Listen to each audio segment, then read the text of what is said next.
years. I'll catch you cool cats later on. This is W2ENY. Man, that was a light bulb coming on moment. All right, Bob, 7-3. Dolby Atmos set up in the family room with the big TV. I could be watching that. Jesus, man. Hawaii 5.0, the newer version on Ion TV. I think it's like channel 31 or 29 on Fios. Man, hold on. All right, my wife's not here. I could watch Kono all day on that show. She's too skinny. Oh, man, she is wicked hot. Are you kidding me?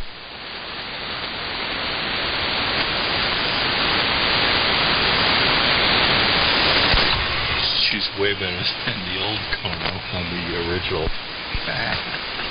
Yeah, I watched that show, but then when they go over to the shrimp truck and you see that guy with that big bulging fat on the back of his neck, I can't look. I have to run out of the room. It's the shrimp truck. I know. That's funny. And you know what's funny about it is for our 25th anniversary, I did the home run game, man. In and out flights, Newark to Honolulu. We camped it all the time, the whole way over there. And when we get there, and I stayed at the Hilton, the Waikiki Hilton, right when they filmed all that shit. I stayed there on points, and don't you know, the fuckers were on strike. The whole freaking hotel staff. Most of the time we ended up spending it the Marriott down like a couple blocks down on the beach there. I mean, we had a great time, of course, because I could figure out how to do things. Because I was a sales guy for a little while, and I could figure out how to do things. But man, it sucked. Every freaking morning with the freaking people out there, they're like, you know, with their change in their little can, jingle, every morning annoying the crap out of people. And the best thing out of it was all those people came back to work the last 2 days that we were there, and you know what? I didn't tip them shit. It was great. Well, that sounds messed up. I'll tell you. We were there for the honeymoon, the original, in '93, and it was awesome. So yeah, you're gonna have to go back again. I could deal with that.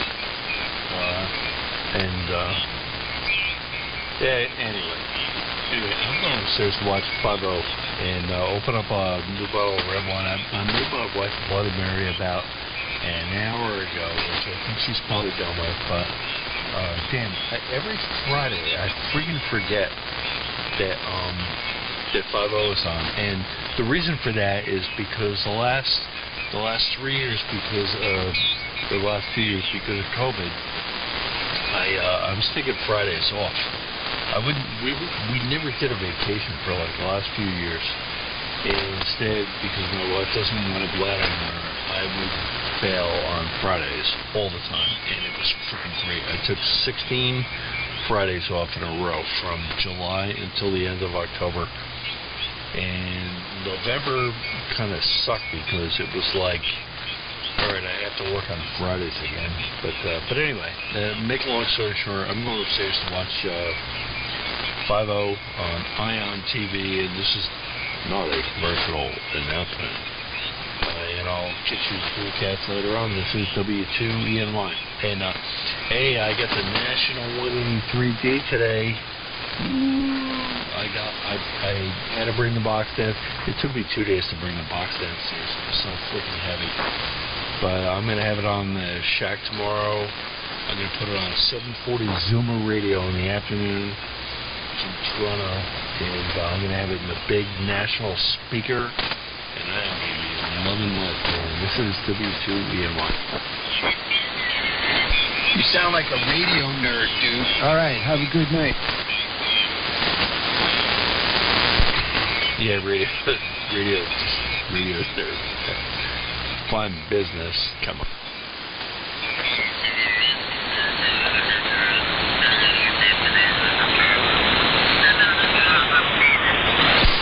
go bug the guys on 85 for a second before I go upstairs. W2E1. Gonna go prank him, huh? No, there was some...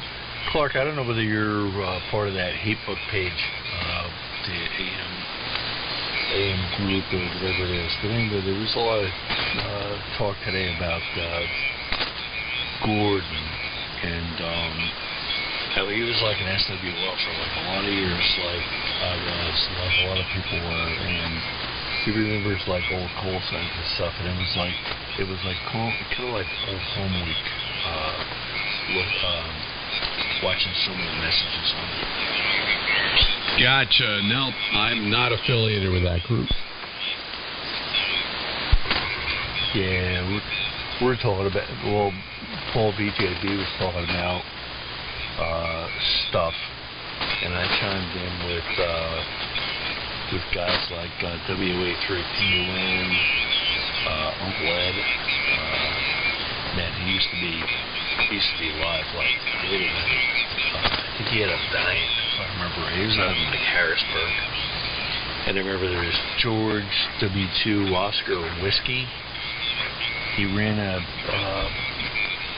what the hell was it? A pair of 807s modulating the 813, and he did Doherty modulation. And if you looked at the schematic, he called it upside down modulation. And that was a whole lot of years ago. And then Wayne MKH came up, who I think passed away a couple of years. And Pfaffer, and man, we're talking all kinds of AM trash from years ago. Yeah, man, I'm back officially, and I'm not leaving. Good times. Yeah. Yeah, the Pfaffer. Nobody talked about old Buzzard Les, as Tim used to call him, another guy up in Maine. And yeah, this is like when Timmy was like a young lad. And dude, he used to throw Les down the stairs left and right. It was great.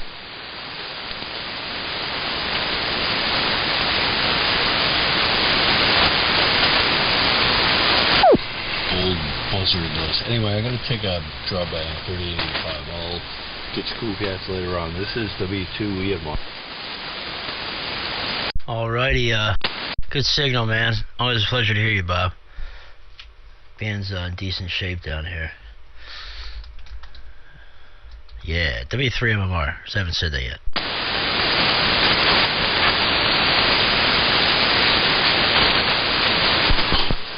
I think that's what I'm going to do there, Perry and Clark and whomever else is out here. That tube steak sounds good, man. I got some in the freezer, and I also have some Sabrett hot onion. And I can't resist the pull, the lure of having a couple of those guys. And I have some Nathan's French fries in the freezer too. There you go. More good times. All right, Phil, have a fine business evening. Well, catch you later, Phil. Good signal, man. Sounding good on whatever you're on. This evening. I'm on the SDR, so I'm sure you probably figured that out. W3MOR. All right, I'm going to do an ENY. I'm going to take 10 more minutes before I leave. But you mentioned the other day, I'm on the 5,000, and you were confused about something. The first rig that I modded like this was the 2,000, and I still have that one. So under the bench over here. So then I did the 5,000. So there you go. That's what I thought. I didn't think it was a 5,000. Understood. But the both you did basically the same thing to both? Yes, but I realized that I can improve the 2,000, so I took it off after I did the 5,000. I'm like, here's a better way to do it. So I still need to go back to the 2,000 and try to remember what I did in the 5,000, and Now it's getting to be like over a year, so I got to get cracking. My dad just bought a ICOM 718, and he just got it today. He's been playing with it all day, modified it. And he had it on. I got on the air at lunchtime on here on 3885 with him. The band sucked, but he was just on the hand mic, and it sounded good. It goes plus or minus 4 kilohertz, so it goes out there, so it should have some decent fidelity. And he said he made up an adapter to hook up the rack and the Inovonics to it. So I'm interested to hear it with some audio gear. So, and apparently he sent me a video of the receiver, and from what I can hear, it sounds really good. And it's got a 5 kilohertz receive filter. So it sounded really, really good, man. Even right out of the speaker out of the front. So can't beat it. I think you paid like $600 for it. Out in Gigaparts or something. So there you go. Catch you later, Phil. W3. Oh, I'm not saying that again. Yeah, that's a great little rig. It's a HiFi AM for low bucks. Just you need an amplifier. All right, catch you guys later. W2PHM. And 1X3W. And there's Charlie. Oh, don't sound so disgusted. What's up, man? Sorry, I'm tired, man. It was a long day today. Busy day. I was doing valve cover gaskets on a Ford Explorer, and you got to take like half the top end of the motor apart to get everything off, and it's just a real pain in the ass. Lots of, at my back at a 90-degree angle for like 6 hours, and then amongst all the other responsibility I have and the 7 other jobs I had to do. So today was a busy day, Charlie. Yeah. I am getting the most violent QSB I've ever gotten over here tonight. I don't know if it's the wind blowing my antenna around or what, but it's blowing like a gale out there. Is there somebody sitting on a park bench around you? Tugging on the coax? It could be. I don't know. Although, I think it's a little cold out there to be naked. Yeah, man. That's what I would think. It's definitely too cold for that. Yeah, anyway. Yeah, it was a pretty brutal day at work, but you have days like that, and then you have other days where it's, you don't do nothing. So the day went by quickly. That's for sure. But you're coming in good. A little bit of a little flutter on your signal. I wouldn't even call it QSB, but you're in there. Locally, it's loud here tonight, but you're doing fine. And Clark, you're doing fine. Everybody's got to do something. That's right. Well, Perry's going back and forth between 10 and 30 and 10 and 30 and 10 and 30, and sometimes he goes from 10 to 30 in one word. I mean, his QSB is like ridiculous here.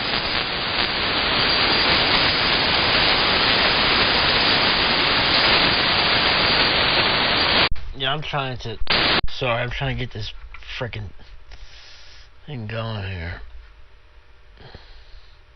There we go. Anyway, I can't even remember if I got on the radio this morning. Go to your website, see if there's a recording of you there. Nah, I definitely didn't stream this morning. I know that. I'm streaming right now, but I definitely wasn't doing it this morning. And that morning show, I'm going to check that out on the repeat sometime. Yeah, it's usually me, Charlie, like Glenn, SNG. Usually in there every morning. My dad gets in there some mornings.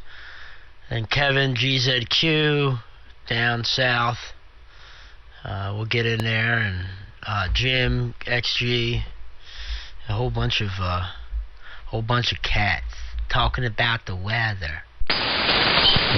It's definitely a noisy night tonight. But you guys are all pretty much 20 over or better in full quieting, so doesn't matter here. K3FEF. Is this the AM heterodyne net? I'd like to check in. WZ8J. Holy crap. Too close to frequency to be in the heterodyne net. Kevin, you're the, channel master out in the western reaches of the AM universe. Okay, my fellow subjects, a humble and pleasant good evening to all. Yeah, you all sound very good here. very good here, where we have the tropical storm Izzy bearing down on the world, ready to wreak havoc on the nation. Whose idea was it to name winter weather? Oh gosh, WZHA. Hello Clark, hello Perry, and all the other signals out there. WZHA, Kevin in Northern Ohio. Yeah, they got to get more diverse with the hurricane and storm names like Latrone and Loquisha. They're good up with the times, Clark. Well, no, it would be like Cole or like Tropical Storm Chase, you know, or Tropical Storm Connor. Where's Connor at? Oh yeah, or Clayton, or Ignatz, or Ishmael. Abraham, hey, how about that storm, Abraham, huh? Yeah, Muhammad. Oh, Muhammad, yes. You know that would be one. Anyway, yeah, good evening, Kevin. Good evening to all. Good evening to Mike, Mr. FEF, Mr. FEF himself.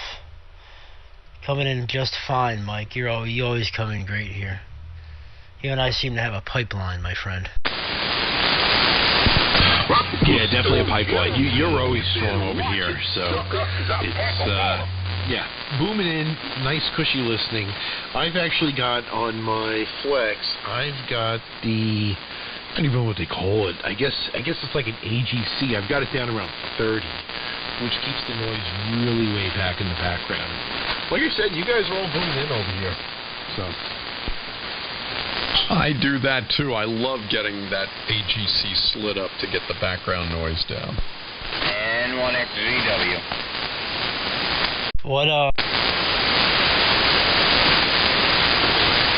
If you want to name a hurricane after a real blowhard, you just name it Joe. I'm sure there's been like that sounds like a major, you know, hurricane or tropical storm Joe, you know. It's like sounds like it's like, you know, Matthew or Andrew, Katrina. It's like we're coming for you. Or they could just use all hard to pronounce Russian names. Yeah, I'm sure that would start a political something.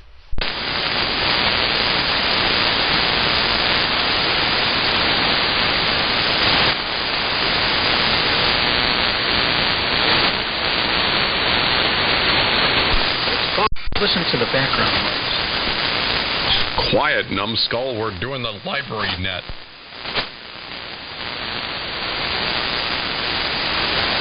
Watch it, sucker. Yeah.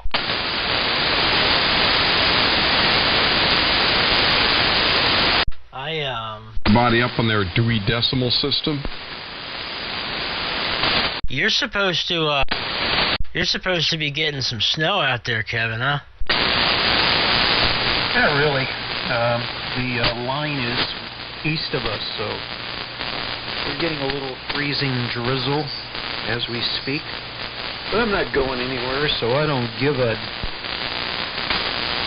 I know Shane, KB8SMU, was talking like he was supposed to get 5 to 8 inches or something, and we're going to be too close to the coast here. Clark's going to be too close to the coast. Mike might even be too close to the coast.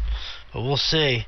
It all depends on where it goes and what the track is going to be. If it goes further south, we're all going to get pummeled. I heard it was going to go up 95, so that sounds like the coast to me.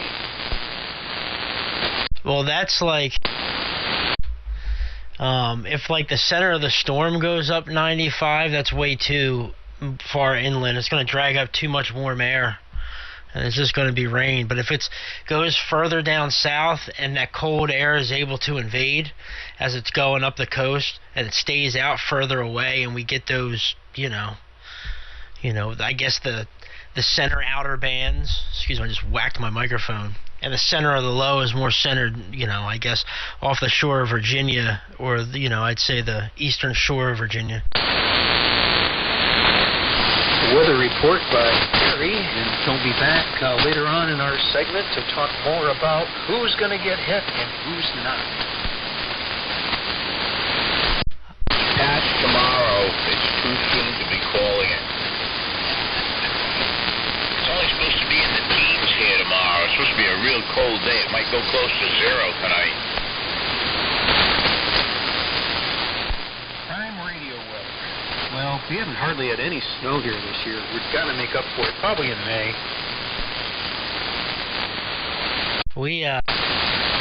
I don't, study weather. I just listen to YouTube videos while I'm at work. When I'm working, man, I just keep my earbuds in and listen to these amateur, weather forecasters and a couple, scientists and meteorologists who, I don't know, it helps pass the time. And I've always been a fan of the weather ever since I was a little kid. My dad will tell you, I used to watch the Weather Channel when I was 6 or 7 years old and just watch the local forecasts over and over. Man, I was a nut. Yeah, I can say that I was always a big fan of the weather. Still am. Still very interested in it. Fascinating subject. I can't wait till I retire and I get to hang out at the coffee shop and regale everybody with talk of the weather. WCHA. Yeah, I always enjoyed it. I'm sure Clark always enjoyed it because he, being an aviator.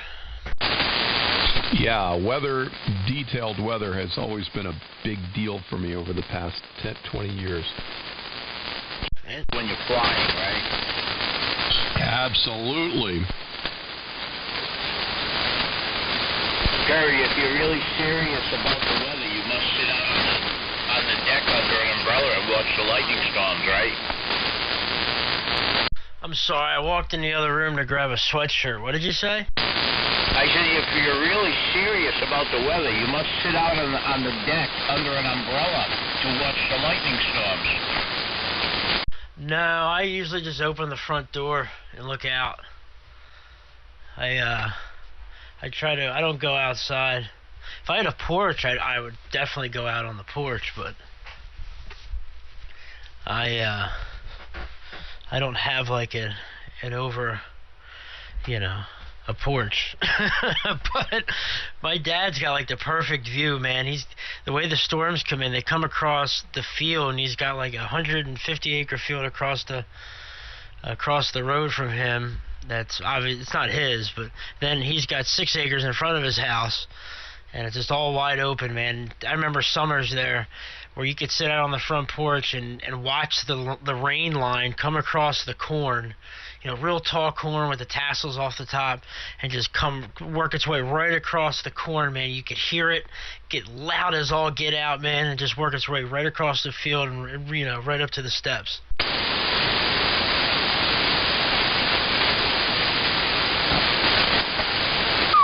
Well, let me see if I have it.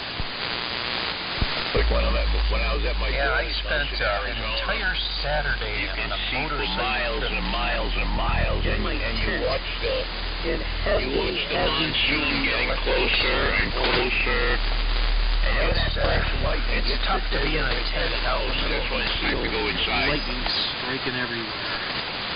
I mean, it's nice. It's fun to be watching the weather, but when you're out in it, it's not that much fun. I figure Mike would have some, storm stories being out there in PA. But he went away. Yeah, I bet he does. He's up high in elevation, too. And I know he's gone through, pretty sure he's gone through some stuff with his web SDRs and lightning.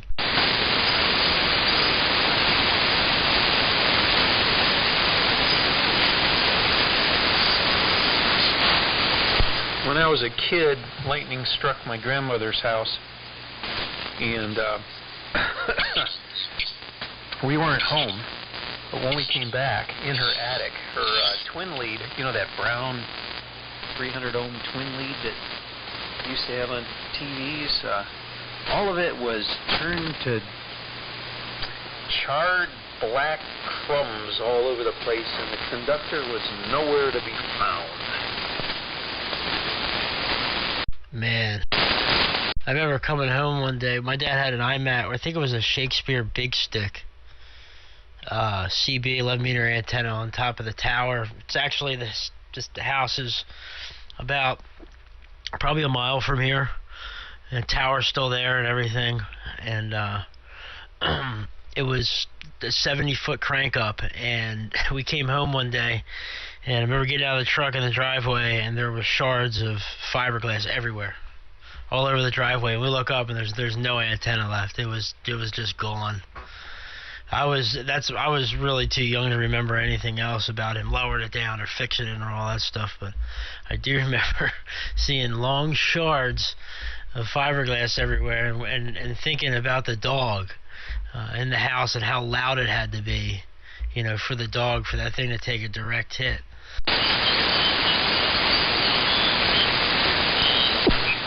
And the good Lord struck down that Tower of Babel. Yeah, well, when lightning strikes that close and you're sound asleep, it's like being woken up by someone wheeling a Civil War era cannon into your room and setting it off next to your pillow. I wonder if anything got damaged. I don't know. I can't remember if anything, you know, got like blown up. But I know we had a pretty stout install, grounding and stuff, but I don't know if anything got blown up. But Clark, didn't you like?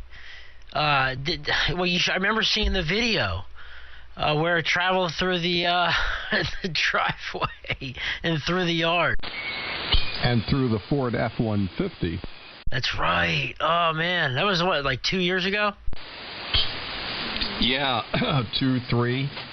It came down this enormous tree, split it in half, and then went through the ground. You didn't see anything where it did that, but then by the time it got to the edge of the driveway, it then tunneled like the groundhog on Caddyshack. It tunneled its way under the driveway and blew the top 3 inches of asphalt up in a perfect line. Made a beeline straight to the front left bumper of Lisa, a.k.a. Bubble Girl's Ford F-150. Jumped up to the chassis because all of a sudden all the damage to the driveway stopped at that point, and then went through to the back left wheel, where it re-entered the driveway. Truly remarkable athletics on the part of this lightning bolt, and continued to blow the top 3 inches of the driveway off along a neat path straight towards the house. Like I said, it was like waking up to a Civil War era cannon going off next to your head. Sounds like the path the .22 round went through Mary Jo Buttafuoco's head. Through your head. Yeah, so you gotta wonder why the lightning wasn't happy once it found ground that it had to jump back out. I can't explain the physics of that. There's Ernest. Yes. Hello, Perry, Clark, and the other station. BRM is back, unfortunately for you guys. Yeah, man. Good signal. Ditto. Yeah, we got some good propagation going on A couple of summers ago. In fact, 2 summers in a row. Up on Main Street, in front of my house here, you know, like I don't know, maybe a couple hundred yards from my house, there's telephone poles that have the 3 high lines way up, you know, the big voltage.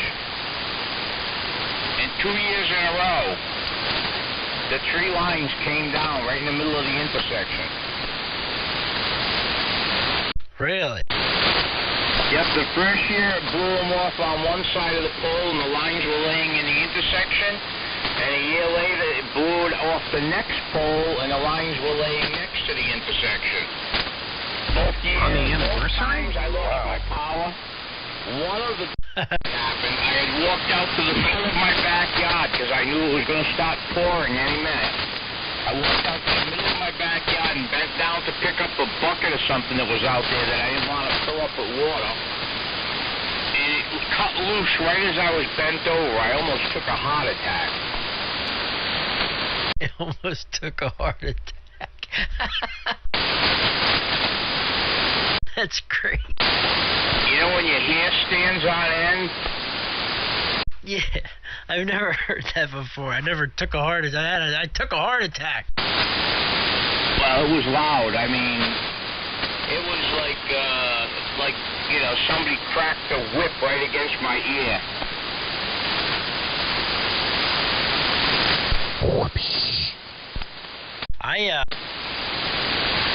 I've never like had anything. Never taken a direct hit or never like seen one real close, but I have one I guess relatively close to here because when it happened I was sitting in here and whatever it was, it jumped out of one of my the shields of one of my coax and into one of my weather station that I had. I heard the whack, I heard the arc. At the same time, the lightning strike happened, which was obviously very loud outside, but it didn't sound like it was like on my roof or anything. It obviously wasn't. And I guess it sounded like it jumped into my that little weather station I had because it shut off. It was right next to where the coax switch is and where the coax comes in through the feed-through panel in the window. So my guess is that's what happened. I don't know. It's what it sounded like. Did it break it? No. That's amazing. You had a brownout. It's in my living room right now. I'd go take a photo. Lightning's close enough to brownouts in your shorts. That's what it sounds like happened to XZW over there. Yeah, man. That's an honest-to-God story, too. Let me go take a picture of it. Ball lightning? Yeah, thankfully, I have not been that close to anything like that, whether radio-related or in person. But, yeah, it's got to be eerie feeling your hair stand from the static or some, electrical charge. That's creepy. I got knocked out by lightning once. And what? Somebody said ball. Kevin, was that you that mentioned ball lightning? Yeah, my dad saw ball lightning when he was a kid once, in the guess it was the late 30s. It came in through an open window and kind of like moved across the floor and then shorted out into an outlet on the opposite side of the room. Wow. That's pretty crazy. It's almost like seeing something paranormal. Hey, Perry. Hey, Charlie. Yeah, my friend Mert over in Warwick, he was a ham. And he was sitting in his radio room in the basement. And ball lightning came out of the bottom of his electrical panel in his basement, rolled across the basement floor, and went into the grounds for his radios. Wow. That's pretty wild. Yeah, man, I've never, I couldn't imagine. Well, you've heard what Gordon went through. I mean, it sounds like he took a direct hit from a Tomahawk missile. What is this called? Ball lightning? Like football? Is that what I'm hearing? Yeah, it rolls. It rolls. Plasma or something. Yeah, man, I have never heard of that term or experienced it, thankfully. Wow. Check it out. Look at YouTube. There's some people that have photographed it and videoed it. It's a phenomenon that happens around a lot of highly charged electrical activity, and it's really weird stuff. I don't think I'd mess with it, though. I think if you had the presence of mind, you would look at it and see what I was in the garage where I worked, and I was doing a steel workbench, talking on Copy on that. and lightning hit the pole outside the building. And I had a grinder bolted to the workbench, which was grounded through the 3-wire plug. And I came to on the floor with a voice in the distance saying, "Charlie, you still there? Charlie, you still there?" Yeah, I was on the floor with the phone laying next to my head. Yeah, you guys seeing a theme here? Charlie's got a lot of encounters with lightning. He's like one of those guys. You ever see that guy that's been struck by lightning 6 times? I think Charlie and that guy are made of the same stuff. WZHJ. Yeah, now do either of you play the lottery? Charlie reminds me of the guy in the movie The Great Outdoors, that the guy's hair was white in the center because he's been struck by lightning, I don't know, like 66 times or something like that. He's talking to John Candy and he's like stuttering. I don't know if you guys ever saw The Great Outdoors. Great movie. If you didn't watch it on a rainy day, which might be Sunday or Monday, Charlie reminds me of the guy with the skunk-stained hair in The Great Outdoors. Yeah, Charlie used to be a really bad stutterer, and now look, he can speak perfectly clearly. Hey, good evening, George. Heard George in there. WB2HJK, W3MMR. What's happening? Thank you. Perry, I wasn't sure if I was making it. Am I really making it, or just I'm very low output? Go ahead. Yeah, you're 25 over, George. You're doing fantastic. Well, the signal is Mother Nature, but thank you, appreciate it. Been having a little bit of a test to run here with a bunch of stuff, making sure everything's okay. And I hope I got the levels all set. As you know, I'm notorious for switching modes here. But anyway, I don't want to take away. You guys are in a flow of things, supernatural lightning and all. So with that, I'm interested. It's very interesting. I've always had shall we say, an attraction, as we all do probably, to lightning and the phenomena. So I'm just listening in. Perry, thank you again, as always. You're a gentleman, sir. Thank you. WB2HJK. By the way, Happy New Year to all of you out there. I'll be listening for a few. WB2HJK, standing by. Great to hear you, George. As always, man. And great signal. Audio sounds fantastic. I'm sure Clark would agree. W3MMR. Lightning runs in the family, Perry. I got a better story than that about my mother. Uh-oh. About your mom?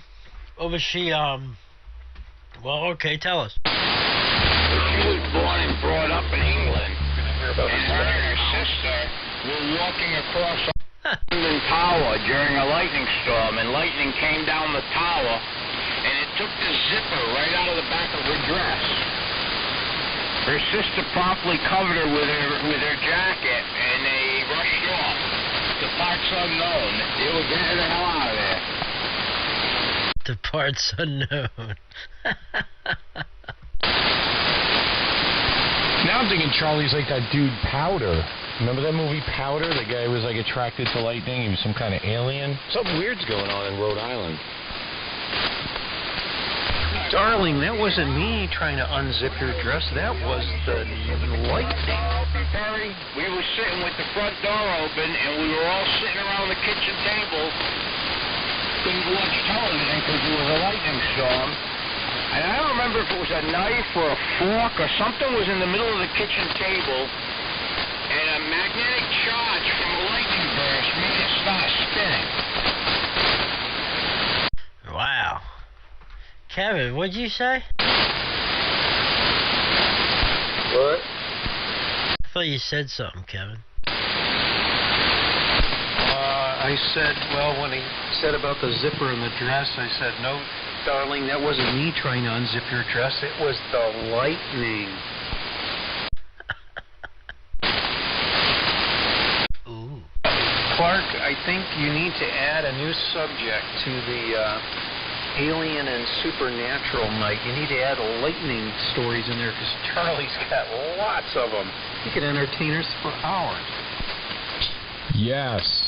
We'll talk about ball lightning, which, by the way, hold on a second, I was just looking at a definition here. Ah, yes. Some 19th century reports describe balls that eventually explode and leave behind an odor of sulfur. That just sounds painful as hell.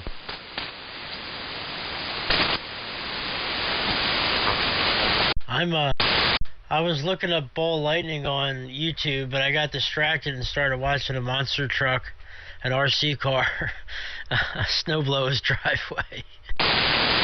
Squirrel. Whatever's more That's interesting. what happens with YouTube. You look up something, how to cook a steak, and next thing you know, you're watching, I don't know, like you just said. Well, check out the scary lightning. There's some really good lightning video on YouTube. It's just crazy.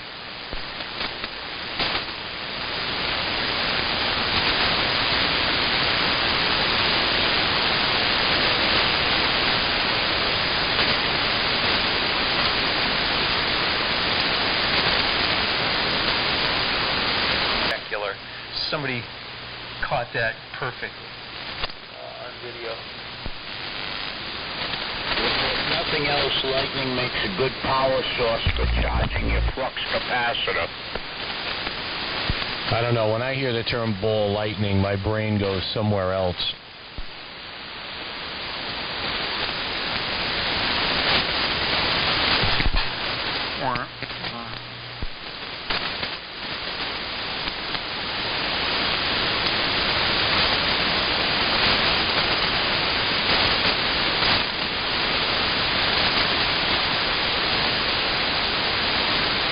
See, now when I hear ball lightning, I think of Clark and what it would have been like if it had been a guy that was up on the table demonstrating the Tesla coil. I might have done it to the guy, too. I just had more of a comfort level. Hey, it wasn't like pre-planned. Some guy just said, is her hair going to stay like that all day?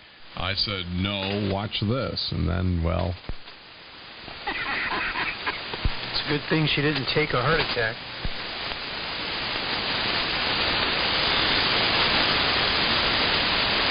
She got a little snappy. Oh, boy. Oh, the evaporating beer phenomenon happened again. I turned around and it's all gone. Must have extremely low humidity in this house. You got to put a cap over it when you're not sipping on it. You can't do that with a can of Genesee, Clark. Well, you got to drink something else then. I have the same problem with evaporating drinks. Yep.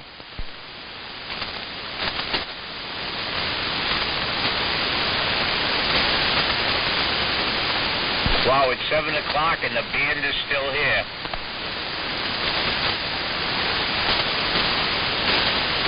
Which band?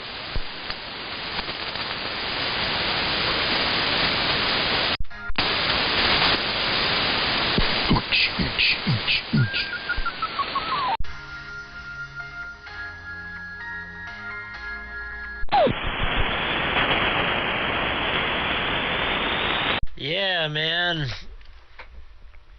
Ugh. Getting tired. It's a long day.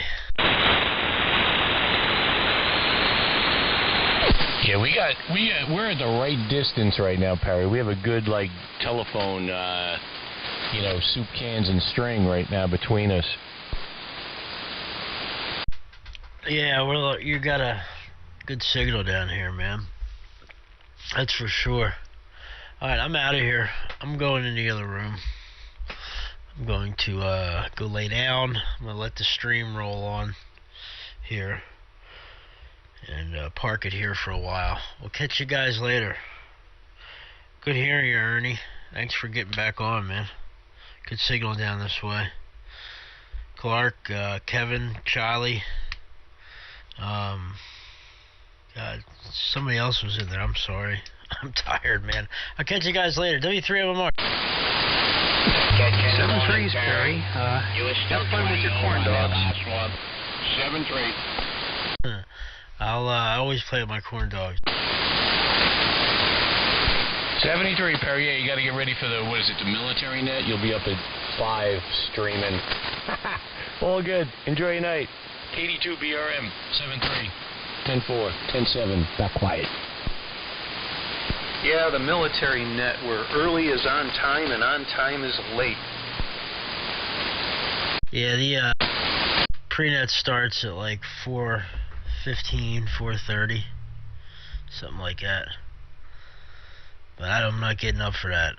I'm getting up at like, it depends. It honestly depends on when I'm getting up. If the band goes, if I check my phone, check WebSDR in bed when I have my phone, and the band's long, a lot of times it stretches out. Almost every morning it stretches out right before sunrise. And if we're always right around that time too. So if it's long, I'm not getting out of bed till 6 o'clock, 6:30 when it shortens back up. Hey, Perry, you heard Glenn this morning. All this week, 5 o'clock in the morning, I've had a good signal to him.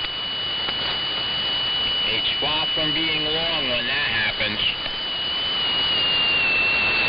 Yeah, you were strong to him this morning. I forgot about that. God, it feels like it was so long ago. That was quite a while ago. That was 15 hours ago. Catch you guys later. W3MMR. What's a pre-net? Sound like a prenup? Yeah, I think the pre-nets are just to occupy the frequency, so that you don't have me coming on calling CQ and then some crotchety guy that's been there since 1963 all getting all PO'd that, hey, who's this new guy on my frequency? So, yeah, there's like 1,300 pre-net check-ins, and then the band's changed. You got the kids need breakfast. The grass needs cutting. Yeah. Not a fan of the nets, as you could tell, or if you couldn't tell. KD2 BRM. Yeah, I used to be a net controller on a sideband net. It was a nice net, nice group of people, but it was so big. I mean, you were just churning through stations. We have like 32, 33 check-ins in an hour, And a damn preamble took about 15 minutes. So I started truncating that. But, yeah, I know what you mean. It's by the time you check in and actually transmit something, the whole band could go away and you're talking to no one. WZAJ. Yeah, I mean, especially on AM. It seems like it's worse on AM just because, listen, I'm not trying to bore anyone with what goes on here, but I got a lot of stuff. I'm in my 40s. I still got kids, work, wife, property to take care of. I don't have 7 hours to sit here and wait for my turn. Like, I want to get on. I want to chit-chat with you guys, have a good time, fart around, make jokes. I can't get in there an hour early to wait 2.5 hours to give you, like, hey, what's up, man? You got Ernie here, KD2 BRM Farmingdale. What's cooking? And then that's the end of it. I'll do something else. But, yeah, I like nets. They're good, but, I don't know. I'm torn. Anyway, I'll shut up before I insult somebody that I like or that likes me temporarily. Anyway, KD2 BRM, whoever's got it, throwing it up.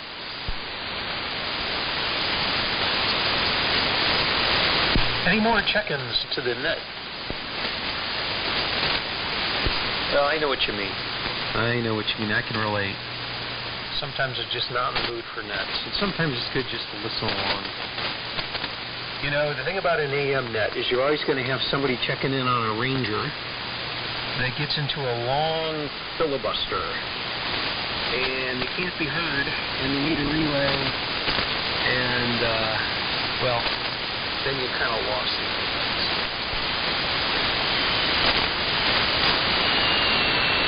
Yeah, especially when the band's up and down. You know, when it's rock solid, everyone's in there, it's good. But yeah, I know. It's all good. Like I said, they're good.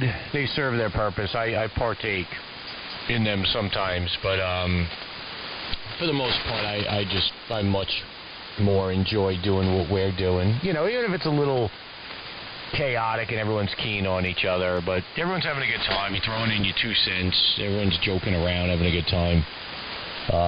Yeah, I don't know. Anyway, all good stuff. Why don't we start the pre-net for the military net now and get a jump on it? Very good, Charlie. Excellent. Aye, aye, Captain. Well, that's one way we could be at the top of the list so we don't have to wait 2 hours for our name to get called. Yeah, you just got to set your alarm. Make sure you're up when it starts. Well, this net that I used to run had a web-based logger, and the logger would fill up within seconds of the log being opened, and you thought you were the first in line, and you wound up your 17th on the check-in list, and you'd be 45 minutes away from actually having a turn. So you had to stick around to make sure that you didn't miss your turn, or they'd be calling for you, wondering where you went.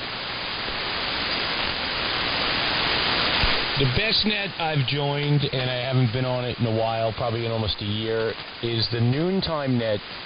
I believe it's 7295. Guy Jerry, KC8ZUL, runs it.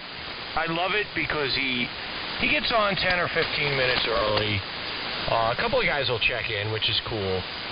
And then he'll start the net, and other stations will check in. And by like 12:35, well, it's usually like 1:35 here, like he's almost had enough of the net.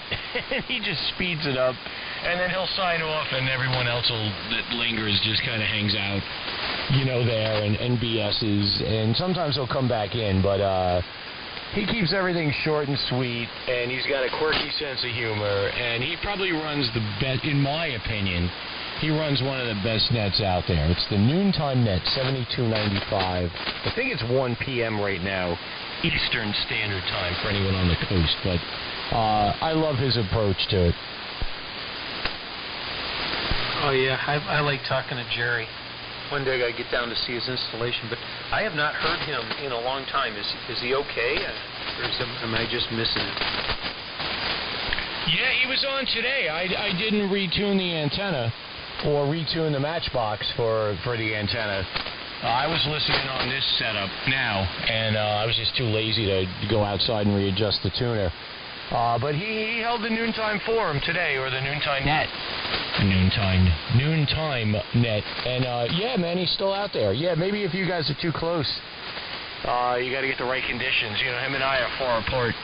So 40 meters, he's either on the long end of it or the short end of it, depending how it's playing for me. But yeah, maybe you guys are a little close. I'm not sure what your proximity is to him, but he was out there today. I heard him. Okay, we'll have to check that out. I never checked out any noontime 40 meters. But then again, I am working, so it's not on the weekend. I'll probably miss it. Yeah, he calls it noontime, but I forget which noon he's going by. So like I said, right now on the East Coast, it starts about 1 o'clock, give or take. I guess when the clocks go ahead, maybe it's 2 o'clock. I don't know. I forget. But yeah, listen, if you're around, you know, if you got nothing to do and you're home, listen to 7295 around 12 or 1 o'clock, and that's it. It's he's in there. He's still going. Okay, good. Yeah, because I used to run into him quite a bit, and I hadn't talked to him in months, and I just wondered, you know, how it is with ham radio. You don't hear somebody for a while, you think the worst. And yeah, he's a pretty cool guy. Got a big station, a lot of repurposed commercial AM rigs. But he's in the Dayton area, so Dayton or Cincinnati area, somewhere down in there. So he's on Eastern Time, like me. WZ8J, Brunswick, Ohio.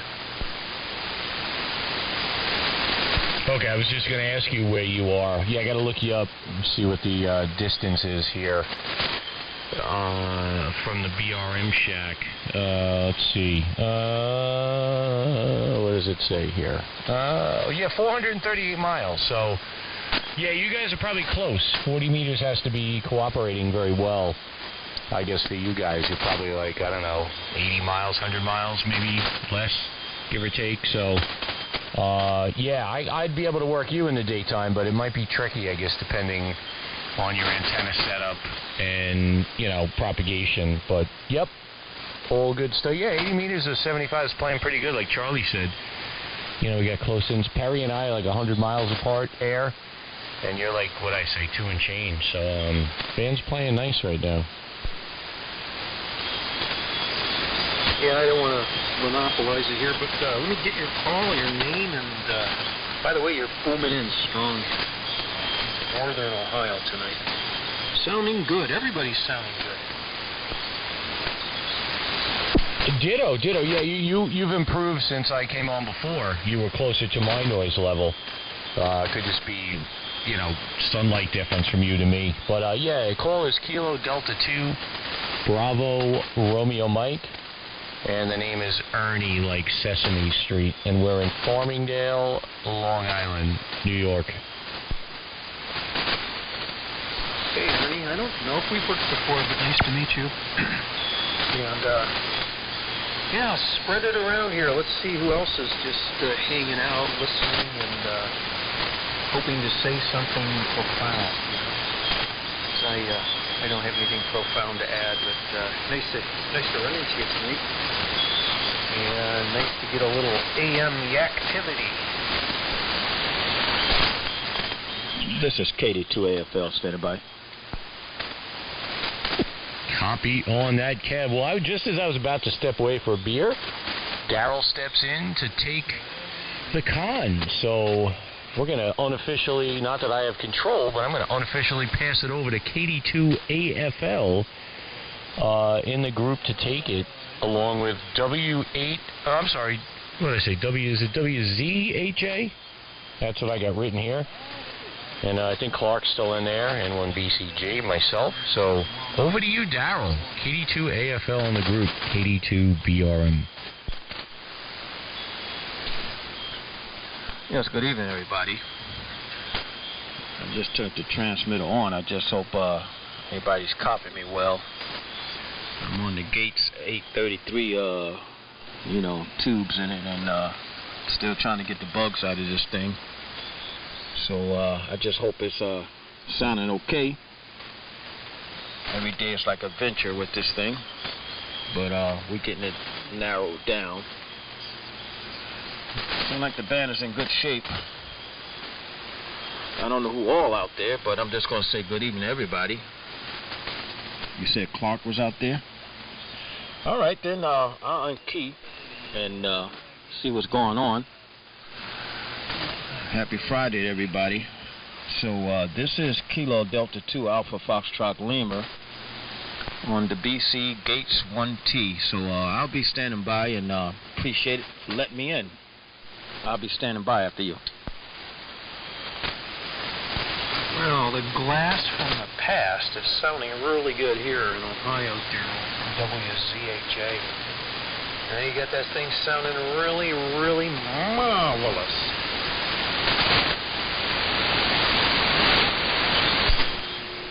Okay, well, I appreciate that. We got some static crashes down here, and I'm just going to see what's going on. Yeah, we're on the Gates BC1T, and it was a little nightmare in the beginning, but we think we got everything under control, but you never know with old transmitters like this, something can go wrong.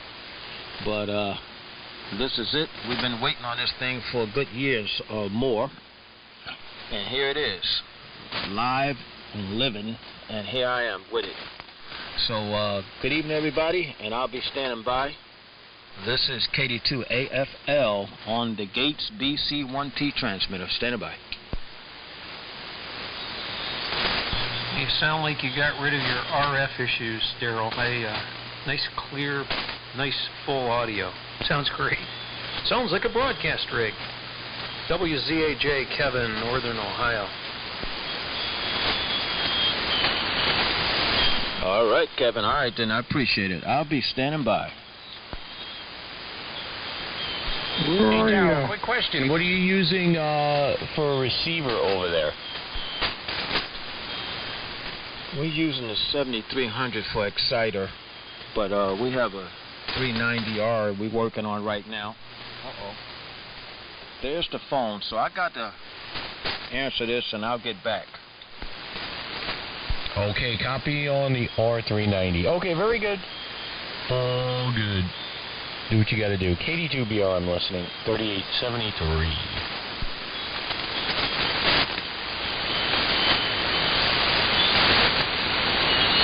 Where's the at? Transmitter, where's it located?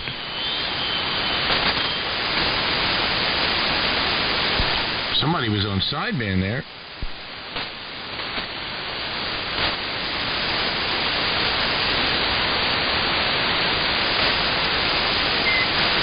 Where is she located?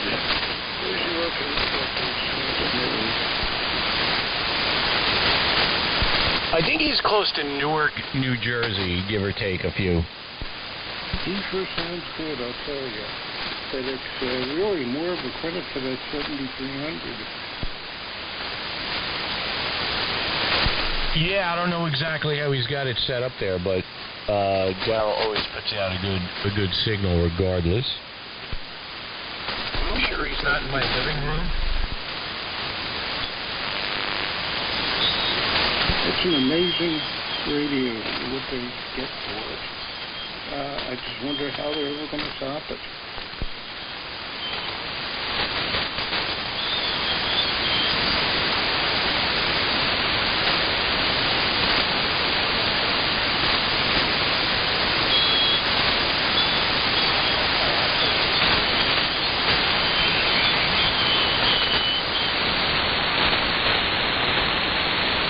It's 7:20, time for traffic and weather on the 10s.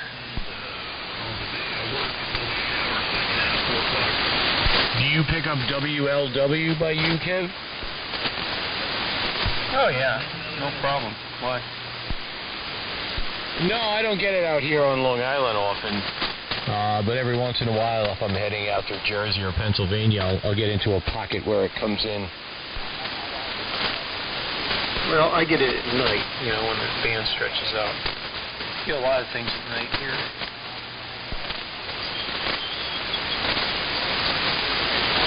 Yeah. Oh, also, I pick up KDKA as well out of Pittsburgh quite often here.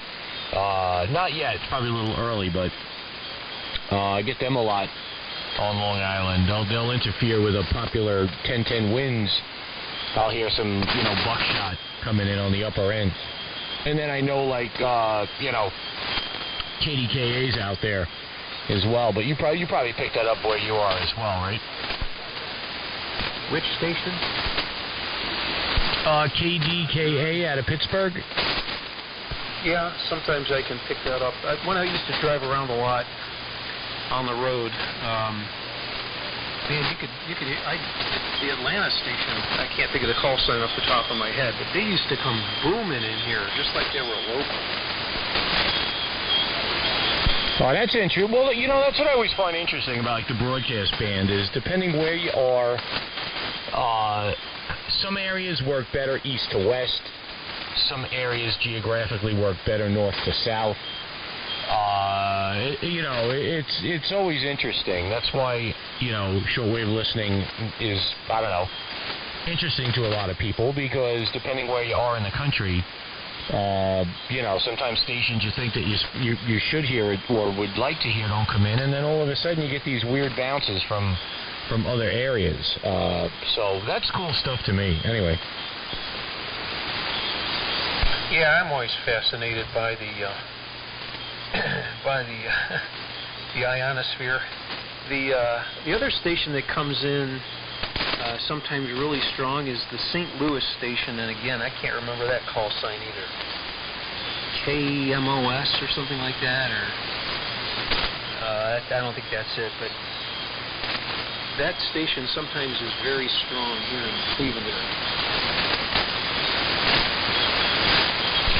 Okay, yeah, well, yeah, that's what, to me, makes the broadcast band interesting, because, 75 meters-ish, somewhat predictable when you look at the solar charts or whatever, 40 meters same way, when the solar flux is low, it's going to be long, and when it's high, it's going to be short, depending on, like, the geomagnetic activity. But the broadcast band is like 160 meters. I don't partake in 160 because I don't have an antenna. I'm not on the air when that band works well, so I don't fart around with 160. But, it falls in that same category. Like, no two nights are the same. So it's always interesting to me, like I said, when I hear KDKA, I know, wow, if I was on 160 meters, it would be playing real nice right now. So that's what makes that band just so unpredictable and interesting to me. Yep. Just looked at the propagation now, and the SFI is 108. A index at 8, A index at 4. So we got that going for us. I heard it was supposed to get better. I thought it was supposed to be up in the 130s. Might want to check out tomorrow morning. 15 meters might be able to do some AM 15 work. I worked the station down in Texas a couple weekends ago, and that's the first AM 15 meters I've done in years. Long time. Yeah, last couple of days, 15 has been working pretty darn good. So, yeah, again, hopefully, I don't know, I have plans for my day, and then the family makes plans for my day, and they don't match. So, yeah. But Clark said, too, Clark was in there earlier saying that 15 meters had a nice opening today. So, hopefully tomorrow. Yeah, I think the active side of the sun is starting to turn our way again. So, I know a couple of weeks ago, 10 meters was hopping, and I was making contacts on a lot of, the higher frequencies that were, relatively dead, so to speak. So, yeah, I'll try to remember 15 meters tomorrow. I got a few things to do, but I should have time to play radio, so all is well. WZHJ in the group, KD2BRN.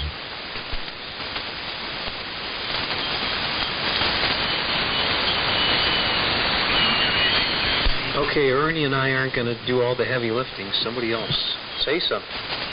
Say something. Contribute. We're taking callers now. Operators are standing by.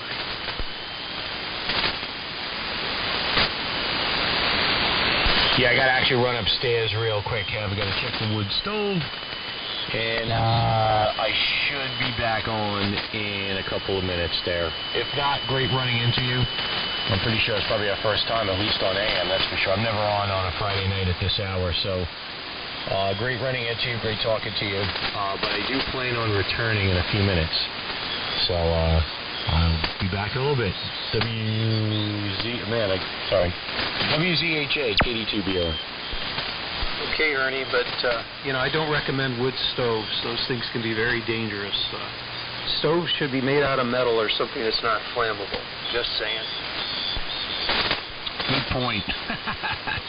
It's a soapstone stove that burns wood. Let me rephrase that. But yes, comedy well taken. Thank you. I'll be right back.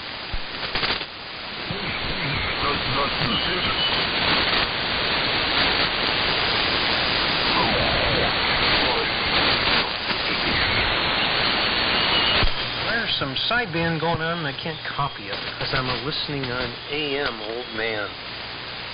Come on down to AM. Don't worry, the water's fine.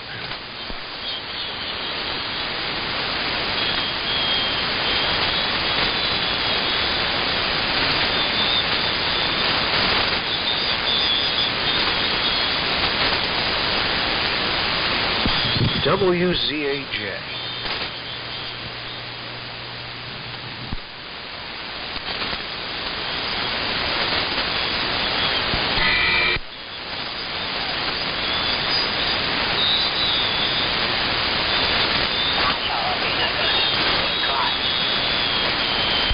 That's right.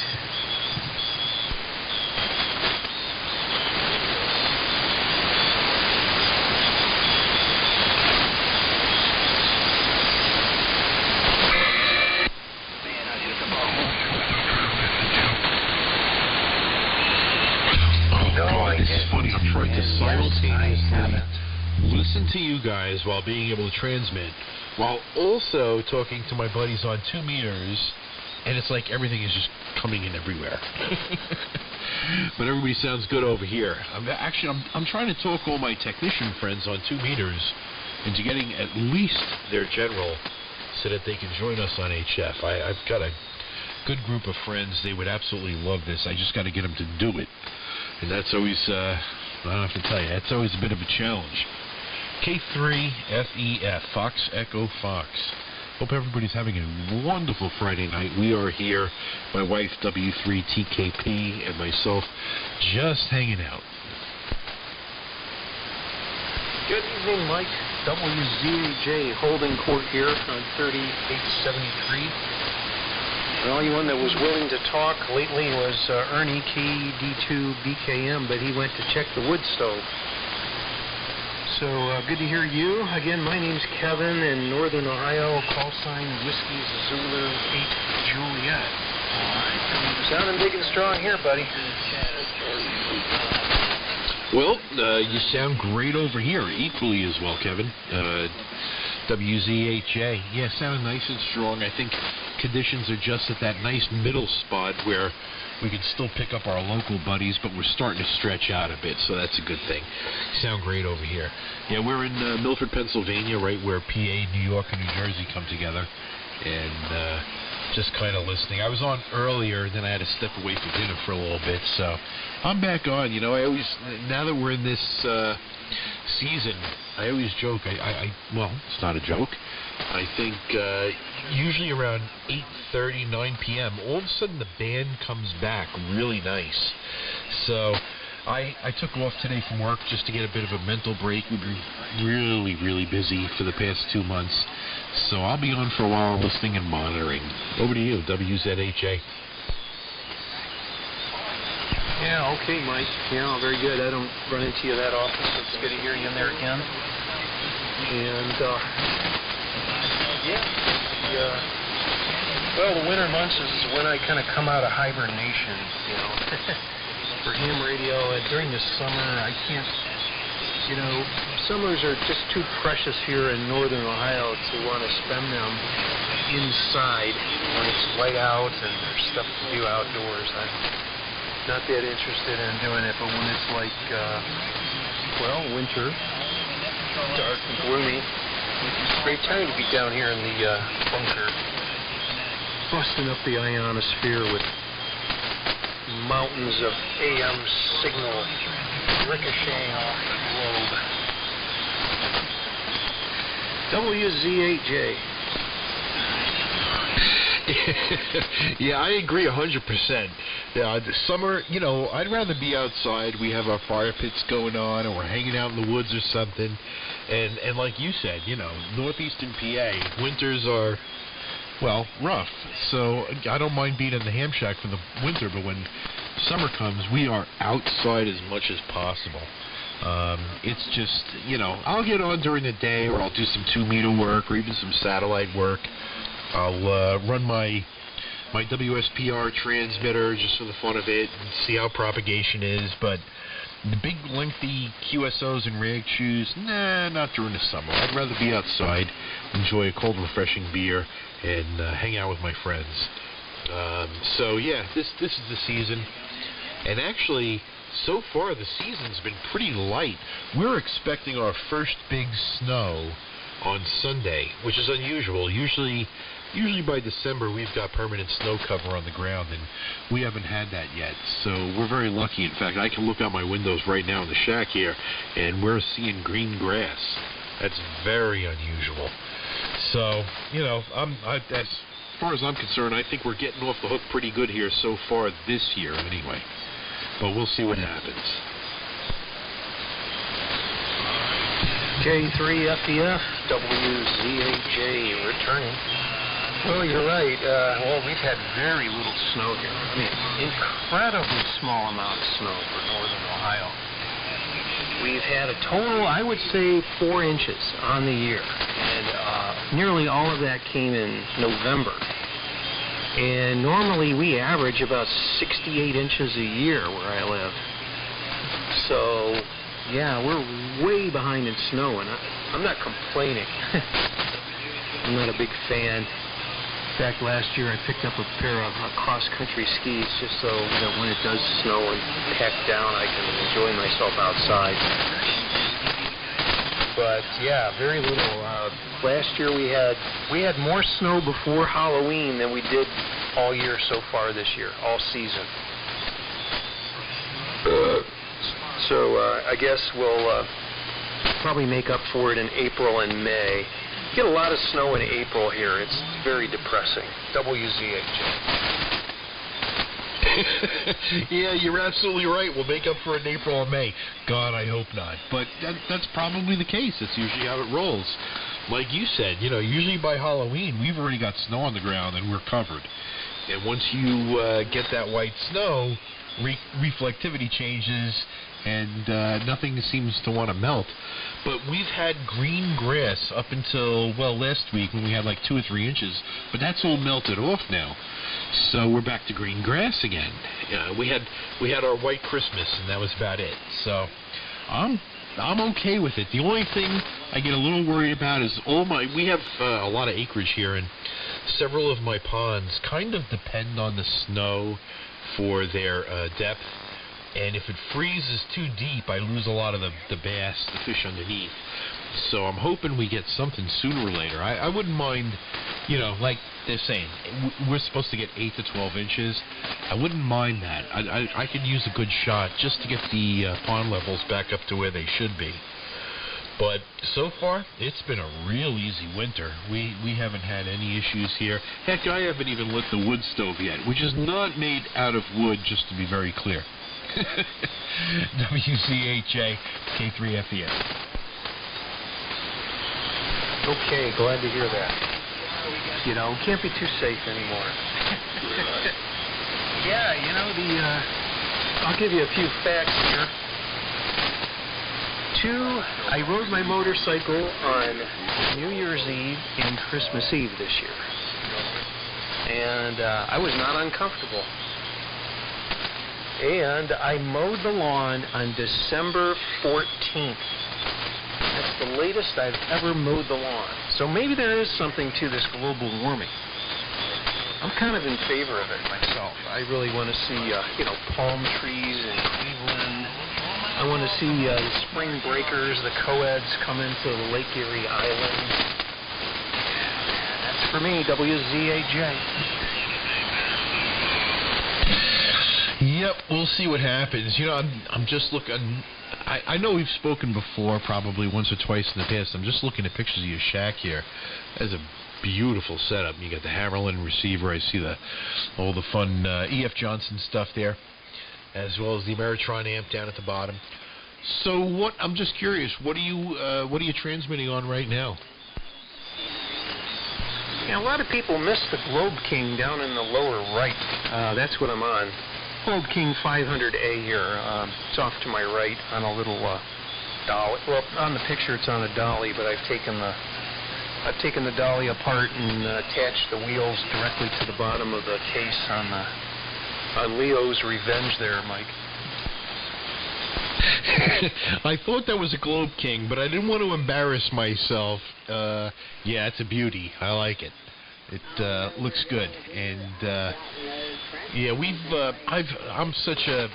I'm all messed up. I run a lot of modern stuff, a lot of antique stuff, a lot of homebrew stuff, and it just depends on what mood I'm in for any given day. So I enjoy it all, but I love the old E.F. Johnson stuff. I've got a ton downstairs that I'm still working on. That's the basement shack. I'm actually upstairs right now, running very modern. This is a 24 FET E-rig. I'm using my Flex as a receiver. This is also my work from home station, so you can imagine I try to keep things a little bit thin.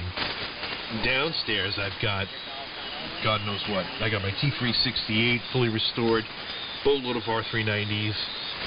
Out in the garage I got a Gates BC1T broadcast transmitter that's been converted, so I mix it up a lot because I enjoy it all. It's fun. But that's a beautiful looking station you got there, and a really nice bike, by the way. Just gonna say that. Okay, well, thank you very much. Just admiring the beautiful sound of your 24 fat E-rig there. Someday I'd like to build one of those. I don't feel capable yet. I'm kind of new to this whole thing.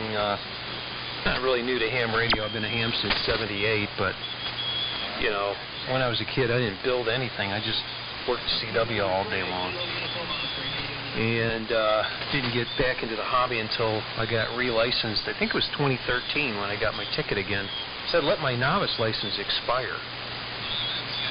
So I would like to take on building an E-rig. A friend of mine here from TV lives about 20 miles from here, maybe last 15. Yeah, over the weekend he built an E-rig. Just from spare parts he had laying around, and he uses it every day in the morning. I don't know how many sets I think he said it puts out it's about 150 watts out of it. So I think it's probably what? Is it 2 FET? I don't know. I don't know what kind of FETs he has. Maybe 4.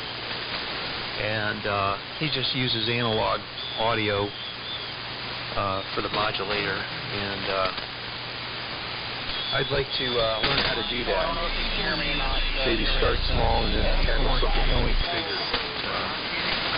I can't quite piece it all together in my mind. I need a little more structure. You know, I can take a motorcycle apart and put it back together because everything has its place, but looking at a schematic or something and trying to figure out how to lay something out, probably not my strong suit. WZHA. Well, I'll tell you what, I think one of the most fun projects I did was to build a single FET, I want to say QRP, but it's really not QRP. It was a single FET broadcast band AM transmitter. My intent was to cover the house for all my vintage radio equipment, just so I could, you know, put out holiday music, for example, and listen on the vintage receivers around the house. And if you do something simple like that, you can really learn a lot very quickly. I'll be honest, I did not build this 24 FET E-rig. This was done by a friend of mine who was an excellent machinist. And yeah, I'll leave it at that. I mean, it came out beautiful because he knows how to make things beautiful. I don't. I'm more of a slop it together and make it work. So I knew I would never be able to accomplish what he did, and I said, you know what? I'm just going to buy it from him. But luckily, sorry, building the smaller ones, I understand how it works. So if I ever had to dig into it, I would be able to. But again, you know, I'm doing that with, hey, it's there already. I know what I'm looking at, so it's easy to fix. Whereas if I had to do it for myself, it would have been a complete mess. I rely on very talented friends to be able to do that for me. Well, yeah, there's nothing wrong with that. And if you got a friend that's that skilled, why not, you know? And I was asking somebody who was a builder once, he said, how do you get it to look so commercial? How do you get everything laid out and so perfectly manufactured that it looks like, you know, something Collins built or something? And he said, well, you know, I buy the cases online somewhere. Somebody manufactures the actual cases. And then he just, he plots out the front face or the front panel in AutoCAD. And then just, you know, prints it out on paper, 1-to-1 size ratio, and just tapes it on there, and you know, marks it all up, and then just cuts out the holes where they need to be, and you know, for the meters and the LEDs or whatever, and the switches and dials. And that's how he gets it to look so good. And I thought, geez, that's kind of simple. If I thought about that very much, I probably could have figured that out on my own. But yeah, I've got enough test equipment certainly to do it. You know, I've got a couple of nice O-scopes. I've got VOMs. I'm sure I have everything I need to do it, except for the knowledge part. That's what I got to work on. I got to work on my theory and understanding of these things, and you know, it's I can get easily confused about reading Steve's, QIX's website, it's just, there's just some missing things there where I'm just not connecting. So it helps to have an Elmer. I've never really had one.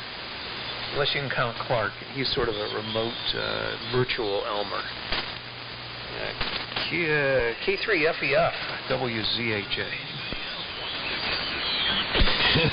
Yeah, I totally get it. I'm kind of in the same, I was in the same boat. And I met a guy here, W2DM, W2 Deutschmark. He was a U.S. Navy guy. He's retired now. He taught me everything he knew. But again, he was more of a slop it together, make it work type of guy. Whereas, if you look at Steve's website with all the Class E stuff, you really kind of have to have some patience and a little bit of background understanding to be able to dig into it well. And my experimentation into that little first AM broadcast band transmitter that I did, that was where I learned a lot. So it was a good thing. But yeah, there's so much stuff out there. And yeah, Clark, we all, everybody knows each other. Everybody knows something that somebody else doesn't know. And that's by far the best way to learn. Talk to everybody. So it's always a lot of fun. We just did the 1BCG 100th anniversary up at the Connecticut Museum of Radio History. Oh, maybe I probably got that wrong, but something like that. It was always fun to see those guys and hang out with them for a little bit because it's just a wealth of knowledge, for sure. But, whether it's an E-rig or something really traditional, it's all the same. Lately I've gone down the vacuum tube hole and just absolutely fallen in love with it because all my schooling and training was mostly digital. TTL and CMOS stuff, a bit of analog, but nothing that involved RF. So when I started dabbling in it, it was a whole new thing for me. And by that point, of course, I was done with college, so there was no hope of taking, I probably could have if I wanted to, but there was no hope of taking RF engineering courses in college. I was way too old for it at that point. So it was just a lot of books, and a lot of friends, and a lot of conversations. It makes a tremendous help, and I would suggest to anybody listening, follow some of these more vintage frequencies that we all hang out on, like in the AM window. I think there's a wealth of knowledge in here, a lot of good people that are always willing to help, so on and so forth. And my driveway buzzer just went off in the background, which means that my wife's book just showed up, which means I have to take her right now to the bottom of the driveway and get her book. So, Kevin, I'll probably be back on a little bit, but I'm going to take a 10-minute break. WZ8J, this is K3FEF, and I'll be QRT for a few, but I will be back. Yeah, okay, Mike, real quick. Yeah, I remember you talking about the little AM transmitters for the vintage radio collection there, so that's pretty cool stuff. Yeah, I'll catch up with you on that later. The band's kind of stretching out anyway, and the sidebanders down in Texas, I think, are coming up loud. So 7-3s to you. I'm going to QSY to Netflix. WZAJ. So long. QSY to Netflix. I totally get it. Have a great night, Kevin. 73.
like that. All right, additional check out. That's the traffic then.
phone, KB3RHR. Kilowatt Boston 3, Romeo, Hotel, Romeo. KB3RHR, here near Pittsburgh. Listening 3875 AM mode.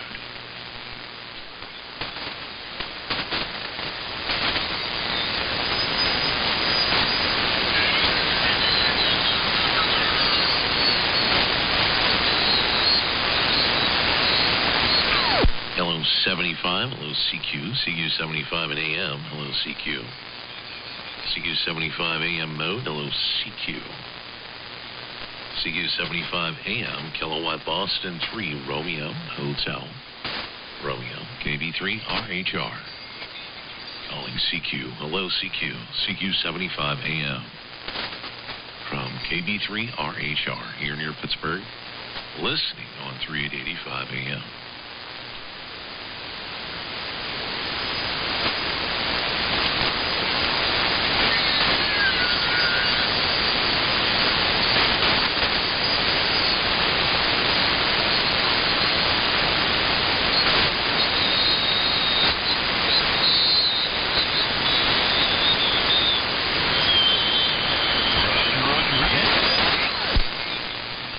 CQ, hello CQ, CQ 75 AM phone. Hello CQ. CQ 75, hello CQ, Kilowatt Boston 3, Romeo, Hotel Romeo, KB3RHR. Calling CQ, hello CQ, CQ 75 AM phone. From Kilowatt Boston 3, Romeo, Hotel Romeo, KB3RHR.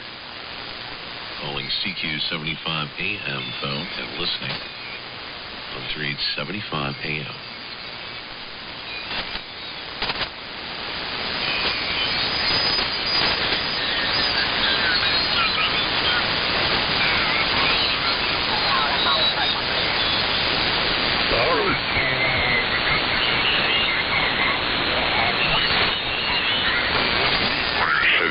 Hello CQ, CQ 75 and AM. Hello CQ. CQ 75 AM phone, hello CQ. From Kilowatt Boston 3, Romeo, Hotel Romeo. KB3 RHR, Pittsburgh. Calling CQ 75 AM, listening 3875 AM.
I mean, tubes is an easy fix, you know. I mean, you know, tubes do go bad. You know, it's just one of the things, you know, if it